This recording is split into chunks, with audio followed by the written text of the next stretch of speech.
Halo para pioner, di sini kita bisa berjumpa lagi ya karena lama tidak update. Jadi insyaallah Bang Tutor akan update lagi ya. Jadi akan Bang Tutor menayangkan video setiap jam 5 sore. Nah, kebetulan di sini saya menemukan suatu artikel ya yang akan saya bahas ya, yaitu tentang GCP vs market value atau harga market. Siapa kira-kira yang akan menentukan masa depan Pi Network? Yuk kita bahas di sini. Selamat datang di channel YouTube Bang Tutor. Tonton videonya sampai selesai dan jangan lupa untuk subscribe, like, dan share ya. Oke. Di sini salah satu perdebatan terbesar pada komunitas Pi Network saat ini adalah pertarungan antara dua konsep yang sangat berbeda, antara GCP, pendukung GCP ya, atau Global Consensus Value, dan Value Market atau harga pasar. Kedua kubu ini yakin bahwa mereka memiliki alasan yang kuat.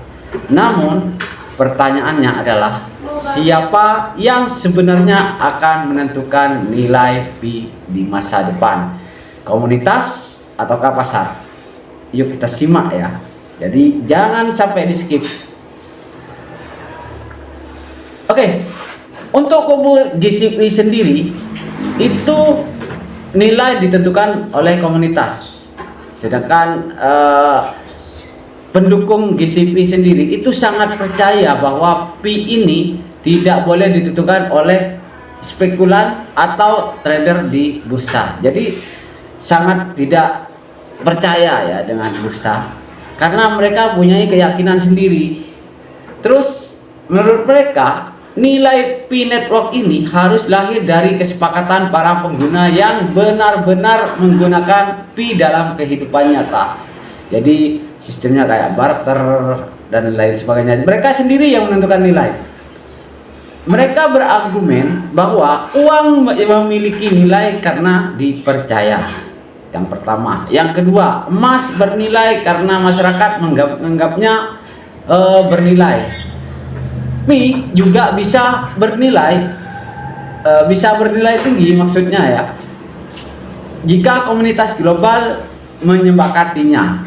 Artinya itu tergantung dari kesepakatan bersama.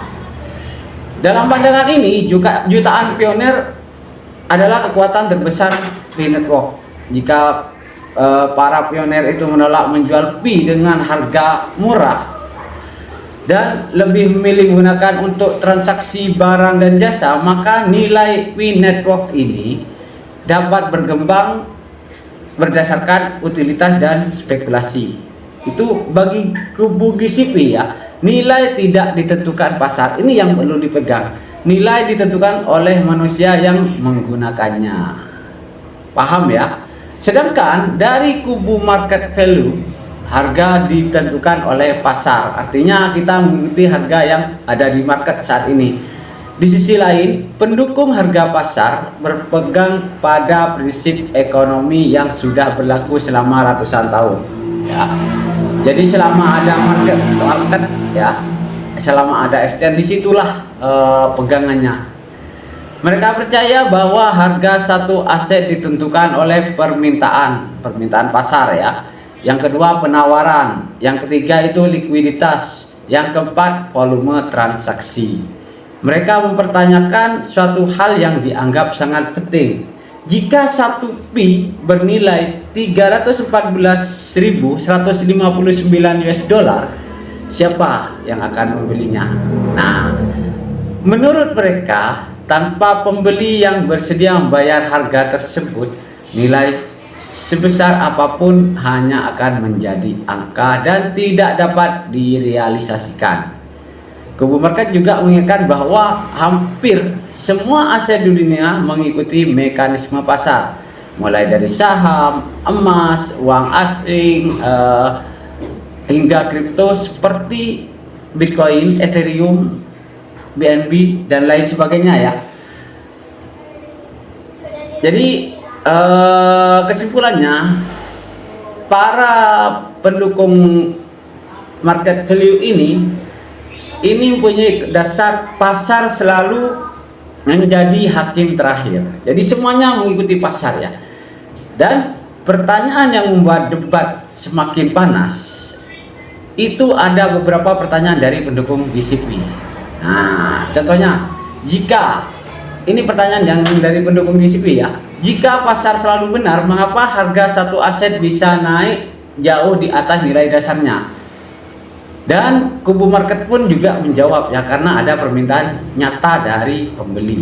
Lalu pendukung GCP kembali bertanya, bukankah jutaan pionir yang percaya pada Pi ini merupakan bentuk permintaan? Jawaban juga muncul dari pendukung market value ya. Kepercayaan belum tentu menjadi likuiditas, dan disinilah perdebatan terus berlanjut hingga tidak menemukan titik temu ya. Terus bagaimana sih seandainya jika keduanya benar? Ada kemungkinan bahwa masa depan Pi Network sepenuhnya berada di salah satu, mungkin saja ya, di dalam ekosistem nilai Pi ini dapat terbentuk melalui konsensus komunitas. Sedangkan di pasar, harga akan mengikuti hukum supply dan demand. Artinya, GCP dan market theory ini bisa saja hidup berdampingan. Bisa serasi jalan bareng ya. Satu mewakili nilai komunitas, satu lagi mewakili nilai pasar. Artinya nanti bisa mungkin di jalan tengah-tengah ya.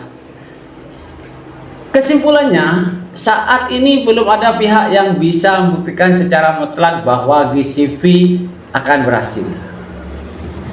Namun belum juga ada yang bisa memastikan bahwa harga pasar akan selalu menjadi satu-satunya penentu nilai Pi. Bisa saja Pi akan naik ya, berkat dari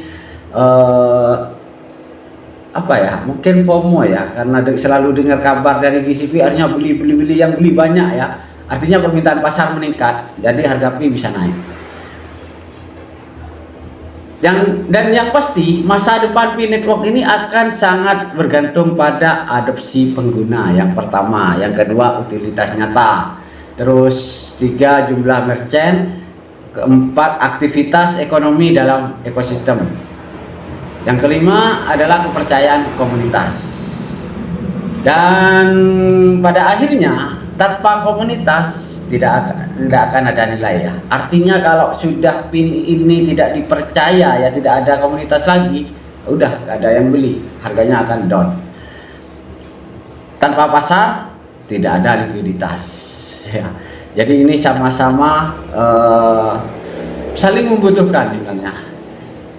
Jadi itu ya, mungkin menurut saya. Mungkin dari teman-teman ada persepsi lain atau ada argumen lain, silakan kalian bisa sampaikan di kolom komentar. Dan kalian ada di kubu GCP atau di kubu market, silakan tulis komentar kalian ya. Di sini Bang Tutor tunggu. Terima kasih, sampai jumpa di video berikutnya.